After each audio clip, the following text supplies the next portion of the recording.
بالقاسم. L'arrestation de Boualem Sansal, pseudo-intellectuel vénéré par l'extrême droite française, a réveillé les professionnels de l'indignation. Tout le botin anti-algérien et accessoirement pro-sioniste de Paris s'est levé comme un seul homme. Éric Zemmour, Mohamed Sifawi, Marine Le Pen, Xavier Deriancourt, Valérie Pécresse, Jacques Lang, Nicolas Dupont-Aignan et évidemment Tahar Boudjdloun, son ami marocain qui récupère d'une sciatique à force de baise-main à Mohamed VI. Tous mentent au créneau pour ce révisionniste qui s'est pris les pieds dans le tapis. Il faut dire que ce lobby haineux a eu une mauvaise semaine. D'abord, un de leurs protégés, Kamel Daoud, a été pris la main dans le sac, exploitant les douleurs d'une victime du terrorisme en Algérie. Ensuite, leur ami génocidaire Netanyahou s'est vu délivrer un mandat d'arrêt international par la Cour pénale internationale. Et enfin, l'autre écrivain de Gallimard, Sansal, se voit arrêté en plein délire révisionniste.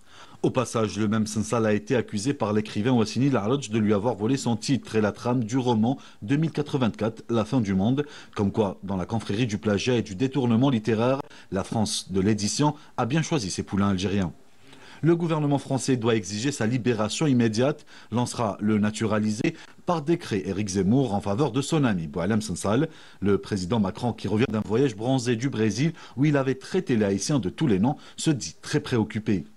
La France macronito-sioniste qui s'offusque de l'arrestation de Sansal à l'aéroport d'Alger n'a toujours pas déclaré au monde si elle a la souveraineté nécessaire de pouvoir arrêter Benjamin Netanyahou si jamais il se pointe à l'aéroport Charles de Gaulle, puisque Paris parle de droit et de droits de l'homme. Se conformer au droit international dans le cas de Netanyahou serait déjà un bon début. La France de Macron n'est pas à une contradiction près. Le même Macron qui parle de crimes contre l'humanité en Algérie concernant la colonisation française, qui admet la reconnaissance historique d'assassinat d'État dans le cas de Ali Boumendjel, Maurice Audin ou l'Arbi Ben Mehdi, pousse la contribution jusqu'à envoyer son ambassadeur avec une gerbe de fleurs sur la tombe de notre martyr, prend la défense d'un négationniste qui remet en cause l'existence, l'indépendance, l'histoire, la souveraineté et les frontières de l'Algérie. La France qui légifère à tour de bras sur les lois mémorielles, surtout quand il s'agit de révisionnisme anti-juif, ne devrait-elle pas plutôt condamner Sansal pour sa tentative de nier l'existence même de la nation algérienne?